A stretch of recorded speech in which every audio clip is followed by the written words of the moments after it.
Good morning everyone. इस video में हम करंट अफेयर्स कवर करेंगे। So now let's start. First news है रिलेटेड टू क्यूबा। क्यूबा में एक ट्रॉपिकल स्टॉर्म आया है एल्सा। सो इसके कारण ये न्यूज में थे। अब क्यूबा की ज्योग्राफिकल लोकेशन की बात करें तो ये है क्यूबा और क्यूबा की कैपिटल है हवाना। ये है अटलांटिक ओशन, ये है पैसिफिक ओशन, ये है यूएसए, मैक्सिको, ये है south America. Now tropical cyclone की बात करें तो मेरे को एक अच्छा मैप मिला इंटरनेट पे, थैंक्स टू द पर्सन जिन्होंने ये बनाया है। सो साइक्लोन्स को डिफरेंट नेम से जाना जाता है। ये जो ब्लू वाले रीजन्स हैं यहाँ पर साइक्लोन को साइक्लोन के नाम से जानते हैं।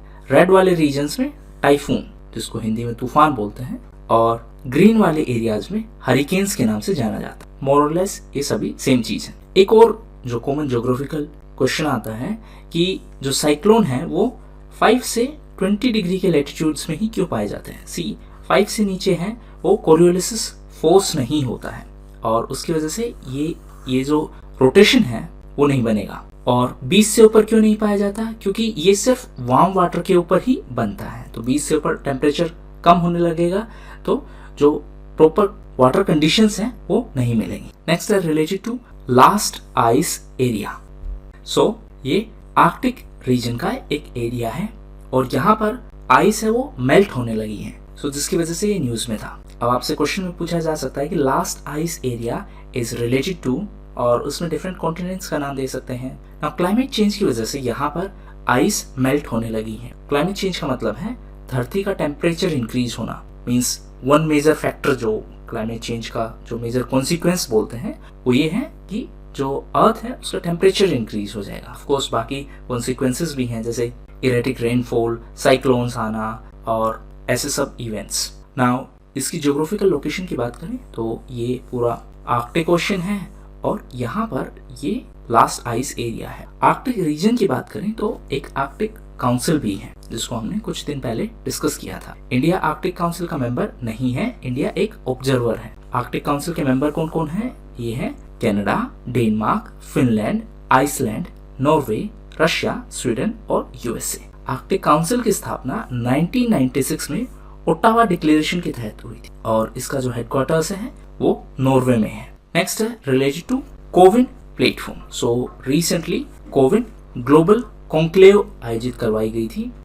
नाउ ये जो कोविन प्लेटफॉर्म है ये वैक्सीनेशन प्रोसेस के लिए इंडिया में यूज लिया गया है और ये जो कोविन ग्लोबल कॉन्क्लेव है इसको होस्ट करवाया है ministry of health and family welfare, ministry of external affairs and third है NHA, नेशनल हेल्थ अथॉरिटी। और इस कॉन्क्लेव में इंडिया ने ये प्लेटफॉर्म दुनिया के बाकी देशों को ऑफर किया है कि अगर उन्हें इसकी जरूरत हो तो इंडिया ये प्लेटफॉर्म उनको प्रोवाइड करेगा ताकि वो अपने देश में वैक्सीनेशन प्रोसेस को और स्ट्रीमलाइन कर सके। नेशनल हेल्थ अथॉरिटी की बात करें तो ये एक गवर्नमेंट एजेंसी है और ये आयुष्मान भारत जो स्कीम है, आयुष्मान भारत प्रधानमंत्री जन आरोग्य योजना, उसके लिए इम्प्लीमेंटिंग अथॉरिटी है। इसके अलावा डिजिटल हेल्थ मिशन है, उसके लिए भी ये नोडल अथॉरिटी है। नेक्स्ट है related to Indus water treaty. So recently India ने अनाउंस किया है कि जो इंडस वाटर ट्रीटी के तहत एक्सेस वाटर डाइवर्ट हो रहा था, इंडिया अब उस वाटर को इरिगेशन पर्पस के लिए यूज में लेगा। सो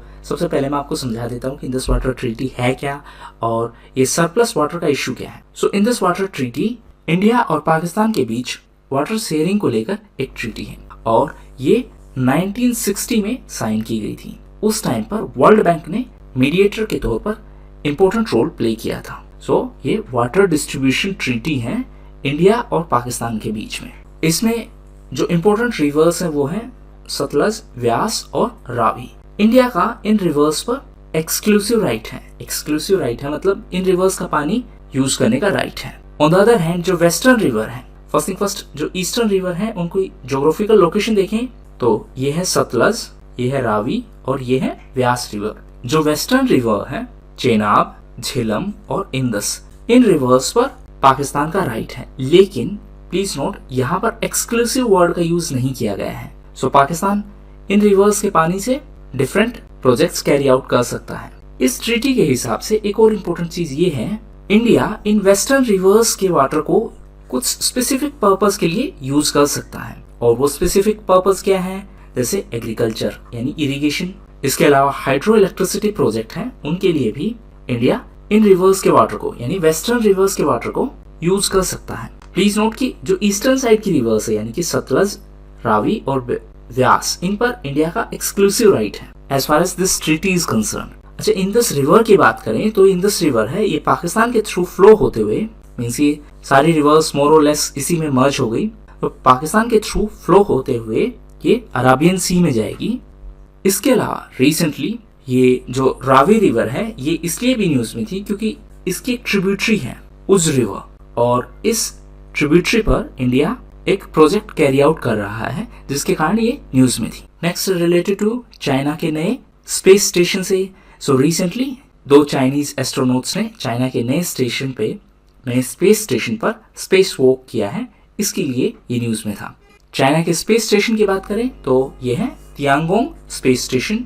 इसके अलावा चाइना की बात करें तो रिसेंटली चाइना न्यूज में था क्योंकि चाइनीज कम्युनिस्ट पार्टी CCP ने रिसेंटली 100 साल पूरे किए हैं, 100 ईयर्स कंप्लीट किए हैं। पॉलिटिकल पार्टीज की बात करें तो दुनिया की जो सबसे बड़ी पॉलिटिकल पार्टी है वो है presently BJP, Bharatiya Janata party. In terms of membership BJP दुनिया की सबसे बड़ी पार्टी है। नेक्स्ट है रिलेटेड टू गुजरात। सो गुजरात में एक पंचमोली लेक है, यहाँ पर जो क्रोकोडाइल्स हैं उनको रिलोकेट किया गया है। ये लेक स्टेच्यू ऑफ यूनिटी के पास, statue of unity Sardar Vallabh भाई पटेल का स्टेच्यू है।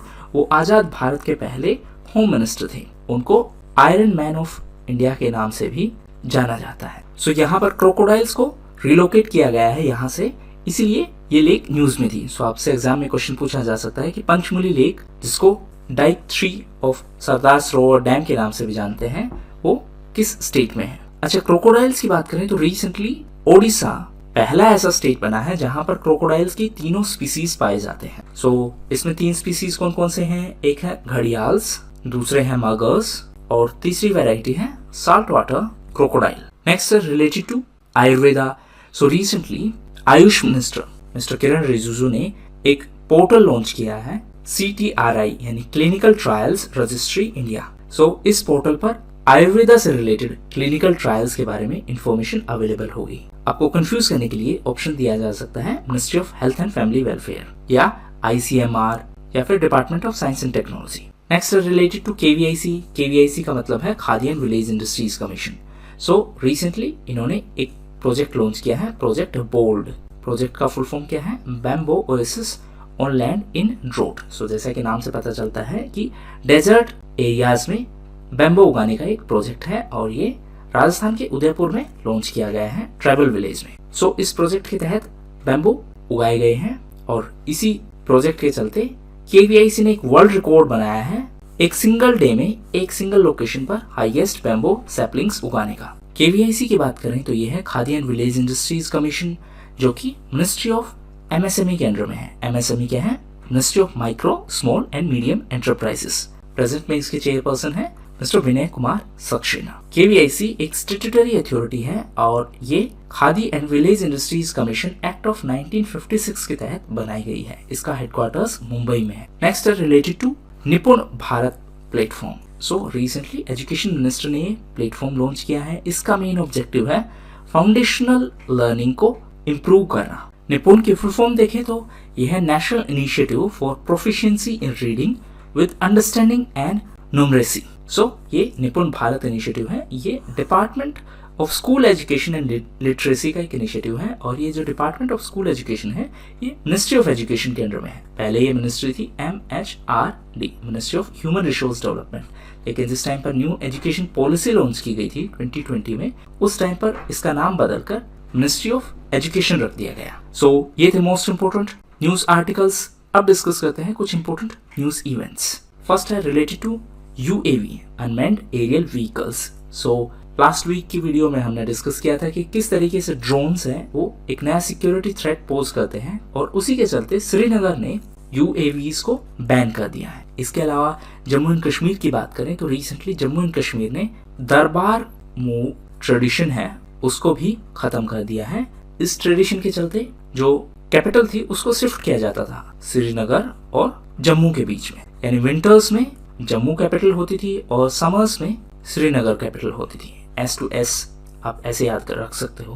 नेक्स्ट है joint strike fighter program. Recently ये प्रोग्राम न्यूज में था because of F-35 fighter jets. Actually ये यूएस की कंपनी लॉकहीड मार्टिन ने तैयार किए हैं और रिसेंटली स्विट्जरलैंड ने इनके लिए ऑर्डर प्लेस किया है। सो अब स्विट्जरलैंड इस जॉइंट स्ट्राइक फाइटर प्रोग्राम का एक पार्ट बन गया है।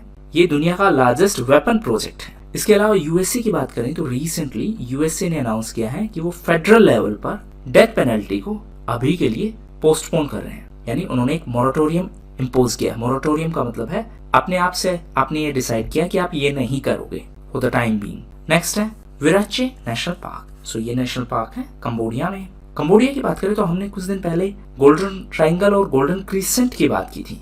कमेंट बॉक्स में बताइए क्या कंबोडिया गोल्डन ट्रायंगल का पार्ट है या नहीं। Next related to AFSPA, that is armed forces special power act. So recently ये एक्ट न्यूज में था क्योंकि नागालैंड में ये एक्ट एक्सटेंड कर दिया गया है 6 मोर मंथ्स के लिए।